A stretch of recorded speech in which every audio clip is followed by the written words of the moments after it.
Losing one of your better players to Barcelona is normal. Losing the heart of your project to Arsenal is a collapse. From the club's ambitions to its future plans via a seismic shift in the dynamics of the Premier League, this is why Bruno Guimaraes leaving Newcastle is far worse than it looks. Bruno Guimarães!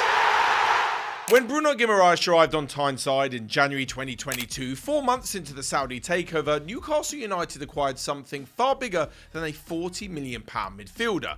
At 24, with 2 Brazilian caps to his name, he was the first genuinely glamorous signing of the new era, striking a shrewd balance with fellow newcomer 𝗘𝗫𝗧𝗏𝗘. He gave flesh to what was otherwise an awkward situationship, a state-backed takeover, a distant ownership structure, and a set of ambitions far too large to fit comfortably inside ordinary football language, let alone inside a club that has always understood itself less as a brand and more as a living civic institution. But it wasn't just his talent that earned him immediate, almost mythical status in the northeast. It was the way he played. Those little swivels under pressure, still a relatively exotic concept in recent Newcastle midfields. Passes struck with the casual cruelty of a school teacher correcting your posture. The way he could receive even a square ball from Kieran Clark as if it had arrived on silver service. It was attitude, a refusal to show any opponent the proper level of deference, the sense that he had wandered into English football and found most of it in need of correction while still somehow looking the most grateful man on the pitch. The Angel of the North had met Christ the Redeemer, arms out, chest up, demanding the ball in a stadium that had spent a decade starving for someone to take the responsibility. Now that mattered because the early years of the Saudi project required translation. It needed something warmer than corporate statements about investment and sustainable growth. Bruno provided it. He was the exact point at which this whole complex arrangement could be experienced, not as geopolitics, not as a moral argument, nor as a sovereign wealth fund acquiring emotional real estate in English football, but as pure, unadulterated sporting entertainment. A world-class player in a legendary stadium, making 50,000 people believe slightly unreasonable things. No matter who has come and gone since in a flurry of transfer activity, Bruno has remained. Energy, passion, ability, all in equal measure. Which brings us to today. Into the path of Guimarães! To understand why Bruno Guimaraes leaving feels different, you first have to look at the quiet decay that swallowed the rest of the squad around him.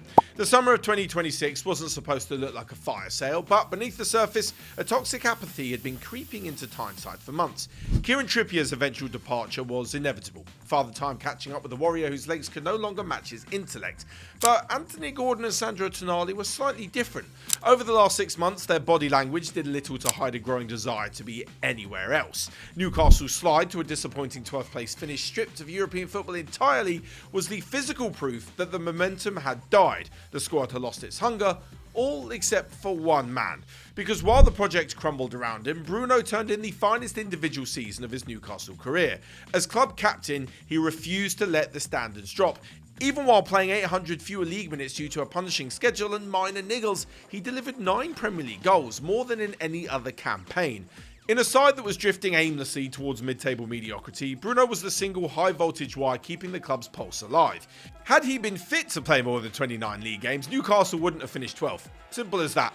And that is the tragedy of this moment. Newcastle fans aren't angry at Bruno. There is no burning of shirts, no vitriol on the radio phone-ins. Instead, there is a bleak, heartbreaking sense of gratitude. Unlike others who checked out, Bruno upheld his side of the bargain to the absolute limit. At 28 years old, fresh off showing his class on the world stage with Brazil, he's given Newcastle everything he had. He didn't fail Newcastle. Newcastle failed to build a team worthy of him. And nothing makes a player's head turn quicker than a lack of ambition, which leads us to his next destination. Towards Bruno Guimarães! 1-1! And that is Arsenal.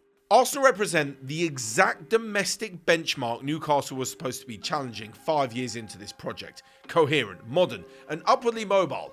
Winners. If Newcastle were to realise their ambitions and live out the dreams of success once promised, it would be with Bruno at the helm.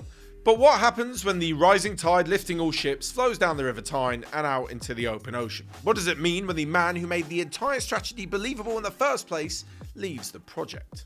On the face of it, it would be easy to predict a premature end to the Saudi project, but perhaps this isn't a total failure, rather the introduction to its coldest phase yet: normality. The early years were about seduction, noise, flags, Champions League nights, the intoxicating sense that Newcastle had been lifted out of the food chain at last.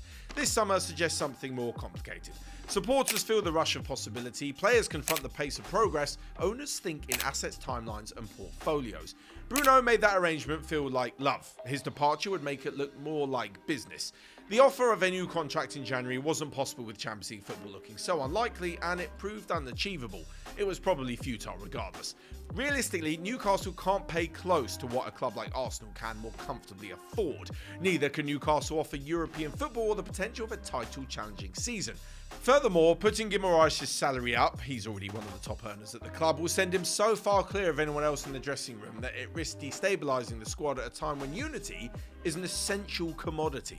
Digging their heels and forcing him to stay will result in a key player, who's also the captain, likely harbouring resentment towards the hierarchy and would nullify his USP, that unique ability to bring players together, inspire them via performances on the pitch and with his attitude and enthusiasm off of it. So if the project hasn't necessarily failed yet, what, or arguably more importantly who, are Newcastle asking their supporters to believe in now? Guimaraes! Rival fans have duly assembled online to gawk at yet another doomed transfer spiral. There is particular pleasure in watching another club's grand ambitions meet the blunt end of the transfer market. For the Newcastle faithful and the club in general, I think they can chalk this down to a reset summer and a reset season. However, funds generated from assets they have grown and sold will give them a big opportunity to build the proper foundation they have been missing and give the fans reason to believe again. They are already making decisive moves in the market. 60+ million has been spent on goalkeeper 𝗕𝗫𝗓𝗏 and forward 𝗕𝗫𝗓𝗏. In terms of midfielders, a deal for 𝗕𝗫𝗓𝗏 represents forward momentum, while the Athletic also report that Monaco's 𝗕𝗫𝗓𝗏 and Auxerre's 𝗏𝗫𝗏𝗏, both midfielders, both 22 years old, are being closely tracked. Though not headline names, granted, there's a large enough pool of midfielders to suggest they are coming in as replacements rather than supplements. Newcastle United must do three things if they want to make Guimaraes' exit successful. Secure market value, sign a replacement or replacements before Guimaraes leaves, and lastly, a point as difficult to guarantee as it is crucial, ensure those signings have the talent, temperament and potential to eclipse what Tonali and Guimaraes brought to the club when they arrived. This is a highly sensitive deal for the fans and the player. Guimaraes is beloved by Newcastle supporters and the feeling is genuinely mutual. Therefore, it is important to put yourself in the player's shoes. He's 28 and he has just impressed on the world stage. He had no loyalty to the club when he arrived, and while he has built an affection and love in the 4.5 years he's been there, it's probably asking too much of him to dedicate the rest of his career to Newcastle United. Bruno Guimaraes was never just a midfielder. He was the man who made Newcastle fans believe the dream was real. Losing him to Arsenal isn't a betrayal, more of a harsh reality check. It proves that passion can only take you so far before the financial burdens of modern football catch up. Newcastle will rebuild and new signings will arrive, but replacing the captain who gave this entire project its heart and soul might just prove to be the most difficult decision the club's leadership have made so far.